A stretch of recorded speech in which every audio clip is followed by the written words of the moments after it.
اور پورا میٹھا جو ہے وہ ٹیک اوور کر لیتا ہے ہماری مائنڈ کے باڈی کے. اب دیکھیے مائنڈ ہی ہائی جیک ہو گیا ہے تو باقی باڈی اپنے پروسیسز کیا ہی کنٹینیو کرے گی. اب مائنڈ جو ہے وہ شوگر کے ساتھ بہت جلدی ہائی جیک ہو جاتا ہے, لیکن ہم اس کو یہ سمجھتے ہیں کہ جیسے حلوہ جات میں ہم بہت ساری چیزوں کو اوور کوٹ کر کے مکسچر بنا کے شاید ہم میٹھے کی جو وہ ایک کہہ لیں کہ سائیڈ افیکٹس ہیں ان کو اوور کم کر سکتے ہیں, تو ایسا بالکل بھی نہیں کیس ہوتا. میٹھے نے اپنے جو سائیڈ افیکٹس دینے ہیں وہ اس نے دینے ہی ہیں. اس لیے بہتر ہے کہ اگر آپ حلوے اور اس طرح کی چیزیں کھانا چاہتے ہیں, دیسی گھی اور نٹس کے آپ جو ہے وہ بینیفٹس لینا چاہتے ہیں, تو آپ ان کو اگر سیویا یا نیچرل سویٹنر جو ہے اس کے ساتھ بنائیں گے تو اس کی زیادہ افادیت ہوگی. اچھا, یہ ہم سٹیویا پر تو ضرور مزید بھی بات کریں گے, کینڈی لیف بھی کہا جاتا ہے اس کو, لیکن میں چاہ رہا تھا زینب کہ یہ جو آپ نے کہا نا کہ ہمارے پکانے کی پریکٹس بہت میٹر کرتی ہے, کیونکہ ہم تو بھون بھون کے جب زبردست رنگ آتا ہے پھر ہم اتارتے ہیں پھر ہم کھاتے ہیں.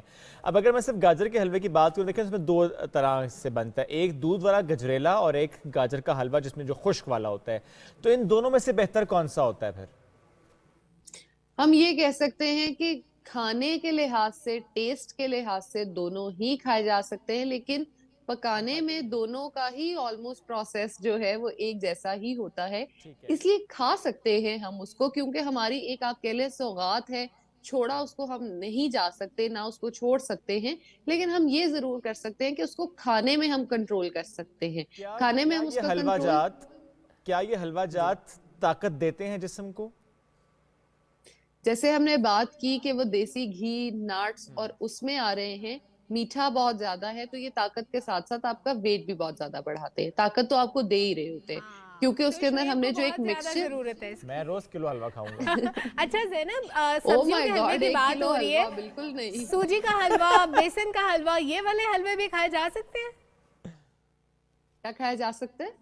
سوجی کا حلوہ, بیسن کا حلوہ, اس طرح کے حلوے بھی ہوتے ہیں نا سبزیوں کے حلوے کے علاوہ. سوجی کا حلوہ کھانے سے منہ سوجی کا حلوہ, سوجی کا حلوہ یا بیسن جو ہے اس کو ہم بھون کے بالکل کھا سکتے ہیں. اور جب ہم بات کرتے ہیں سوجی اور بیسن کی, جب ہم اس کو آئل میں یا دیسی گھی میں جب بھونتے ہیں تو ہم اس کی جو پراپرٹیز ہیں اس کو بہت زیادہ انہینس کر دیتے ہیں, اور ہم اس کے بہت زیادہ جو بینیفٹس ہیں ان کو لے سکتے ہیں. یس ایگزیکٹلی, جو ہماری سوجی ہے اگر ہم اسی کی خالی بات کریں, بیسن جو ہے ویسے تو اچھا ہوتا ہی ہے اگر ہم اس کو روٹی کی فارم میں لیں, اس کو ہم جو ہے وہ پکوڑوں کی فارم میں کھائیں, لیکن جب ہم اس کو فرائی کر دیتے ہیں تو آف کورس اس کی طاقت ختم ہو جاتی ہے. لیکن جب ہم بیسن کو آئل کے اندر یا دیسی گھی میں بھون کے ہم کھا رہے ہوتے ہیں تو وہ اس کی افادیت جو ہے, نٹس ہم ایڈ کرتے ہیں, ہماری ایک پراپر آپ کہہ لیں کہ پریپریشن ہوتی ہے اس کی, تو وہ ایک ہیلدی وے ہے, اس کو ہم بالکل آپٹ کر سکتے ہیں.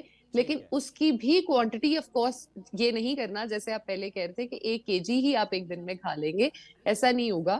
آپ ویک میں جو لوگ اپنا وزن بڑھانا چاہتے ہیں, وہ مسئلہ یہ ہے زینب کہ میں اپنی بات اس لیے کر رہا ہوں کہ دیکھیں اگر وہ 1 کلو حلوہ میرے پاس رکھا ہوگا, میں نے نہ کھایا تو میری بیگم کھا جائے گی, میں نہیں چاہتا وہ کھائے تو اس لیے میں خود کھاؤں گا, یہ مسئلہ ہے. اب مجھے بتائیں, ہمارے ہاں مسئلہ واقعی یہی چل رہا ہوتا ہے کہ بجائے کوئی اور کھائے اس سے پہلے ہم کھا لیتے ہیں, اور ہم اینڈ اپ کرتے ہیں.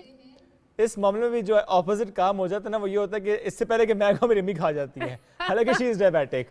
اور اس میں بھی بات یہ کہ وہ ایک دن گاجر کا حلوہ کھا رہی تھی اور ان کا طبیعت تھوڑی سی نا عجیب ہو رہی ہے, شوگر ٹیسٹ کی تو شوگر ہائی آئی, انسولین لگائی اور کھا گئی حلوہ. میں نے کہا کیا کیا یہ, کہتے لگا تو لیا نا انسولین میں نے, اب تو کھاؤں گی میں, انسولین لگائی ہے میں نے. تو ایسے پریکٹس بھی ہمارے یہاں ہوتی ہے کہ حلوہ ضرور کھانا ہے چاہے انسولین ہم بڑھا لیں. مجھے زینب یہ بتائیں کہ حلوہ جات چونکہ ذرا ہمارے سوغات ہم کھاتے ہیں وہ اپنے درست کہا ذرا کوانٹٹی میٹر کر رہی ہوتی ہے, ایسے میں صبح کے وقت کھانا چاہیے یا رات کے وقت کھانا چاہیے, کیا بہتر ہے؟ ان کو ہمیں آلموسٹ کہہ لیں دوپہر کے ٹائم کنزیوم کرنا چاہیے, کیونکہ اگر ہم صبح اٹھتے ہی کھاتے ہیں تو یہ بہت زیادہ ہمارے سٹمک پہ ہیوی ہوتے ہیں, اور جیسے کہ ہمارا سٹمک ساری رات خالی رہا ہوتا ہے تو صبح اٹھتے ہی اگر ہم اس پہ بہت زیادہ لوڈ ڈال دیں گے تو وہ آپ کہہ لیں ہمارے میٹابولزم کو بالکل شٹ ڈاؤن کر دے گا. اس کو لگے گا کہ اتنی زیادہ کیلوریز آ گئی ہیں, وہ ان کو ایبزارب نہیں کرائے گا باڈی کے اندر. اور اگر ہم رات میں کھاتے ہیں تو رات کے اندر ہم نے پہلے ہی آلریڈی پورے دن میں اپنی کیلوریز کنزیوم کر لی ہوتی ہیں, اور جب ہم رات کو یہ کنزیوم کریں گے حلوے کو یا کسی بھی حلوہ جات کو, پنجیری کو بھی ہم اسی میں انکلوڈ کر سکتے ہیں, تو وہ ہمارے سٹمک پہ ایک ہیوی ایفیکٹ دے گا جس سے ہماری رات کی نیند جو ہے وہ ڈسکمفرٹ ہوگی, ہم بہت زیادہ ریسٹلیس رہیں گے. کیونکہ آپ یہ دیکھیے کہ آپ کسی بھی ایک بیگ کو فل کر دیں. بیگ یعنی ہمارا پیٹ ہے, آپ اس کو فل کر دیں اور اس کے بعد آپ اس کو لٹا دیں. جب وہ لیٹے گا تو وہ آف کورس اوپر کی طرف واپس آئے گا اور ایسڈ ریفلکس ہوگا, جس کو ہم کہتے ہیں کہ کھانا واپس آ رہا ہے یا منہ میں اس کا ٹیسٹ واپس آ رہا ہے. تو اس پریکٹس کو ختم کرنے کے لیے ہمیں اس کو دوپہر کو کنزیوم کرنا چاہیے, تاکہ اس کی جو کیلوریز ہیں, اس کی جو نیوٹریشن ہے وہ بھی ایبزارب ہو سکے, کیلوریز جو ہیں وہ کم ہو سکے, رات تک ایبزارب ہو جائے اور باڈی میں ایک اسٹیبلٹی آ سکے.